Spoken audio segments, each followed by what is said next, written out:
वो एक दूरी होती है, आराध्य के साथ जो दूरी बनती है। दोस्ताने में वो दूरी कम होती है, दोस्ती में हम शेयर करते हैं, तो हम अपनी बातें भी भगत सिंह से करें और भगत सिंह को पढ़ें भी। भगत सिंह शहीद आजम इसलिए नहीं थे कि भगत सिंह एकमात्र शहीद हुए, भगत सिंह के साथ भी उसी समय 2 और साथी शहीद हुए, लेकिन हम लोग शहीद आजम भगत सिंह को बोलते हैं। वो इसलिए बोलते हैं कि भगत सिंह की जो वैचारिकी थी वो इतनी प्रखर थी, इतनी दीप्त थी, इतनी परिवर्तनकारी थी कि उसने अपने समय में ही समाज को बदलने की कोशिश की थी। तो इसलिए भगत सिंह से मेरी दोस्ताने की कोशिश होती है कि भगत सिंह तुम्हें पूजते हुए नहीं, चूमते हुए। और मैंने अंत में लिखा भी है कि शेक हैंड कामरेड, मतलब हम हाथ मिला लेते हैं, गले मिल लेते हैं, पूजे नहीं भगत सिंह को, क्योंकि पूज देते हैं तो फिर वो एक ग्रंथ हो जाता है। और जैसे रामचरितमानस है, रामचरितमानस को मैं किताब की तरह ही पढ़ता हूँ। और एक और चीज बता दूं कि मैं घनघोर रूप से नास्तिक आदमी हूँ, मतलब धर्म के प्रति मेरी आस्था नहीं है, न किसी ईश्वर के प्रति है, न किसी, लेकिन वंदना घनघोर रूप से आस्तिक व्यक्ति है। वो खूब पूजा वूजा करती है और अच्छे से जो उनका मत है वो करती है। तो इसमें कोई विसंगति भी नहीं है। जैसे मैं किसी धर्म को नहीं मानने के लिए स्वतंत्र हूँ, वैसे कोई भी किसी धर्म को मानने के लिए भी स्वतंत्र है। तो उसकी ये जो डिग्निटी और जो निजता है उसका सम्मान होना चाहिए। तो भगत सिंह ने जो आलेख लिखे, जैसे मैं नास्तिक क्यों हूँ, उस आलेख को हमको पढ़ना चाहिए। एलवी मित्रोखी ने जो जेल की डायरी उनकी प्रकाशित थी 71-72 में, उसमें मतलब एक तरह से भगत सिंह की मेकिंग की कहानी है, भगत सिंह बने कैसे। हालांकि भगत सिंह ने उसके पहले ही 15-17 में प्रताप में जो गणेश शंकर विद्यार्थी कानपुर से निकालते थे, उसमें वो काम भी करने लगे थे और लिखने भी लगे थे। सोचिए उनको उस समय क्या होगी, मुश्किल से 15-16 की होगी। तो उस समय भी जो उन्होंने आलेख लिखे हैं, जैसे मैं नास्तिक क्यों हूँ, बम का दर्शन, या जो ड्रीमलैंड की भूमिका लिखी उन्होंने, वो सारी। तो इन सारों को पढ़ने के बाद बहुत सारे लोग जो भगत सिंह से अभी 20, 25, 30 साल पहले तक बहुत प्यार करते थे, वो भगत सिंह से अब दूरी बना चुके हैं, क्योंकि उनको लगा कि नहीं, भगत सिंह तो हमारे विचार का नहीं है।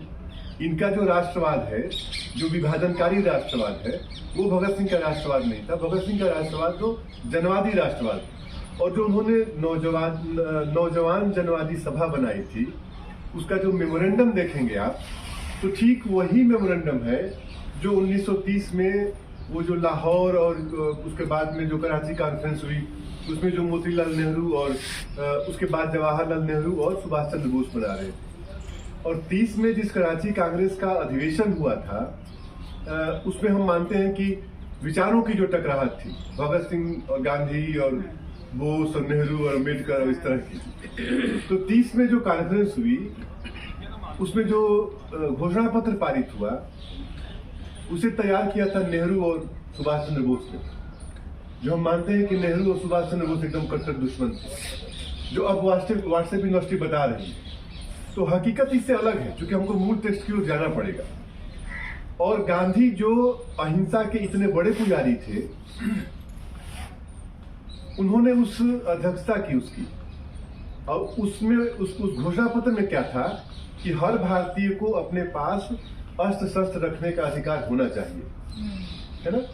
इसकी अध्यक्षता गांधी कर रहे थे और उसी में वो पास हुआ। तो इसका मतलब ये था कि लोग अपने से असहमत विचारों के साथ भी थे, और जो देश के लिए अच्छा हो सकता था उसको एक जगह करते थे और फिर उस पर काम करते थे।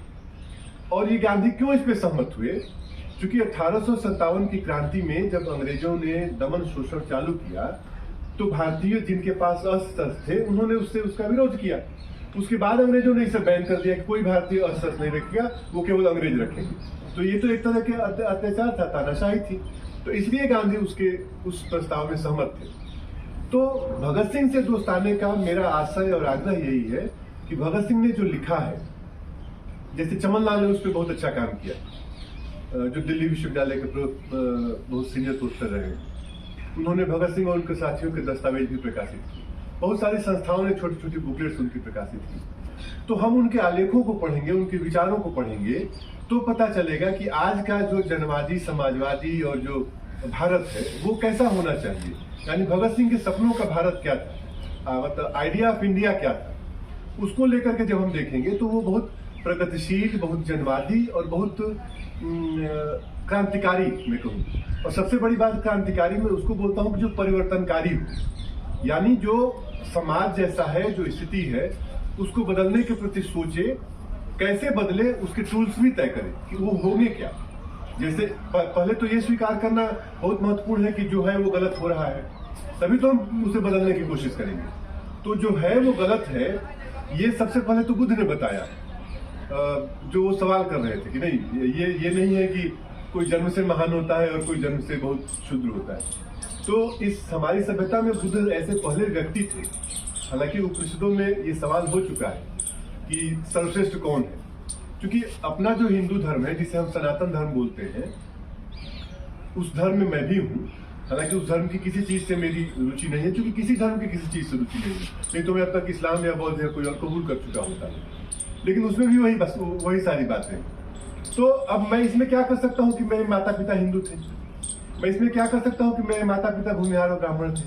कोई भी इसमें क्या कर सकता है कि वो हिंदुस्तान में पैदा हुआ, मैं अफ्रीका में भी हो सकता था, मैं अमेरिका में भी हो सकता था, मैं ब्राजील में भी हो सकता था। तो जहां मैं हूं वहां मेरे होने में मेरी कोई भूमिका नहीं है। तो मैं अपने वैचारिक रूप को कितना दीप्त कर सकता हूं, ये भगत सिंह से सीखा जा सकता है। और भगत सिंह ने अपने साथियों को जो पत्र लिखा, उसमें भी उन्होंने हमेशा यही कहा। अपनी माँ को जब मिलने के लिए बुलाया तो उन्होंने उनसे भी यही कहा कि रोने और उदास होने का वक्त नहीं है। और हर क्रांतिकारी जब वो जेल में लाए जा रहे थे तो उनसे लोगों ने पूछा कि आप ऐसे क्यों शहीद होने जा रहे हो, अपना बचाव क्यों नहीं किया आपने। कांग्रेस के बड़े नेता थे, उनका नाम मैं भी मिस कर रहा हूँ। तो उन्होंने बोला कि क्रांतिकारी अदालतों में अपील करके शहादत को और क्रांति को मजबूत नहीं करते। क्रांतिकारी शहीद होते हैं तो शहादतें मजबूत होती हैं और वो परंपरा, वो क्रांतिकारी धारा मजबूत होती है। तो भगत सिंह ने, ऐसा नहीं था कि उनको बचाया नहीं जा सकता था या उनका केस नहीं लड़ा गया।